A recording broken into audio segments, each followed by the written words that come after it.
नमस्कार, मी आरजे आरती. आपले रेडिओ मनभावन 90.8 FM वर सहर्ष स्वागत. Always heart touching.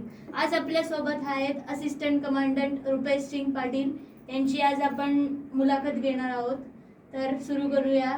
Mister Rupesh Singh, तर सांगा आपल्याबद्दल काहीतरी 2 शब्द. तर माझं नाव रुपेश सिंग रमेश पाटील. माझं शिक्षण जळगावमध्येच झालेलं आहे आणि मी 10वी पर्यंत RR विद्यालयामध्ये शिकलो. त्याच्यानंतर MJ कॉलेजचा पण मी विद्यार्थी राहिलो 11वी आणि 12वीसाठी. आणि त्यानंतर मग मी पुण्याला इंजिनिअरिंगसाठी गेलो होतो आणि इंजिनिअरिंग नंतर मग UPSCची प्रिपरेशन चालू केली. 4 वर्षाच्या प्रिपरेशन नंतर CAPF एक्झाम मी UPSCची कंडक्ट करते, ती क्लिअर केली आणि सध्या CRPF मध्ये असिस्टंट कमांडंट म्हणून कार्यरत आहे. तुमचा सध्याचा पोस्टिंग आणि अनुभव कसा आहे ते सांगू शकणार मला? सध्या मी श्रीनगरमध्ये डिप्लॉईड आहे आणि श्रीनगरमध्ये जी सिच्युएशन आहे सध्या तरी चांगली आहे. जेव्हा आर्टिकल 370 नंतर सध्या शांतता आहे आणि दगडफेक वगैरे कमी होते आणि तसं बघायला गेलं तर आमची लाईफ थोडी टफच आहे आणि ड्युटी डिमांडिंग असल्यामुळे फॅमिली आणि ड्युटी तर यांचं बॅलन्स करून चालावं लागतं. तुमचं युवांना काहीतरी नेतृत्व कसं, गायडन्स काय कसं, म्हणजे त्यांना UPSC कसं क्लिअर करण्यासाठी काही त्यांना थोडं गायडन्स द्यावं? माझं एवढंच म्हणणं आहे की आपण जर खरंच टार्गेट असेल स्पर्धा परीक्षा तर तुम्ही त्यात द्या, पण आपली लिमिट आपल्याला कळून जाते 3 वर्षामध्ये, 3-4 वर्षांनी.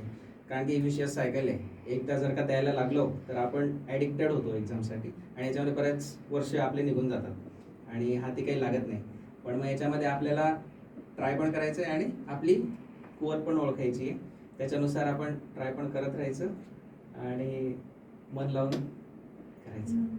थँक्यू. रुपेश सिंग पाटील यांनी खूप छान पद्धतीने स्पीच दिला, त्याच्याबद्दल त्यांचे मनापासून आभार व्यक्त करते. मी RJ आरती, ऑलवेज हार्ट टचिंग. मग तुम्हाला तुमच्या या स्ट्रगलिंग मध्ये घरच्यांचा कसा सपोर्ट काय ते थोडं एक्सप्लेन करणार? सुरुवातीपासून मला घरच्यांचा सपोर्ट राहिलेला आहे. शिक्षणापासून म्हणजे अक्षरशः बालवाडीपासूनच त्यांचं शिक्षणावर फार जोर राहिलेला आहे. कारण की आम्ही शिक्षणासाठी यावल सोडलं, जळगावला आलो कारण की जळगावला चांगलं शिक्षण होतं आणि नंतर 12वी नंतर अजून चांगलं शिक्षण मिळावं म्हणून मला पुण्याला पाठवलं. नंतर स्पर्धा परीक्षांचं मी घरी सांगितलं की मी स्पर्धा परीक्षा ट्राय करू इच्छितो, तर त्यांनी त्याच्यासाठी पण सांगितलं की तुला जिथं जायचं, जिथं प्रिपरेशन करायची तिथं जा. मग मी दिल्लीला जेव्हा गेलो होतो तेव्हा त्यांनीच मला पूर्ण फायनान्स केलं, पूर्ण सपोर्ट केला. माझे 2-3 अटेम्प्ट पण वाया गेले, पण त्याच्यामध्ये सुद्धा त्यांनी सांगितलं नाही, लागून राहा, होईल. आणि त्याच्याचमुळे मी आज या पदावर आहे. अरे वा, मस्त, खूप छान. घरच्यांचा सपोर्ट मिळाल्याबद्दल तुमचा आभार. थँक्यू.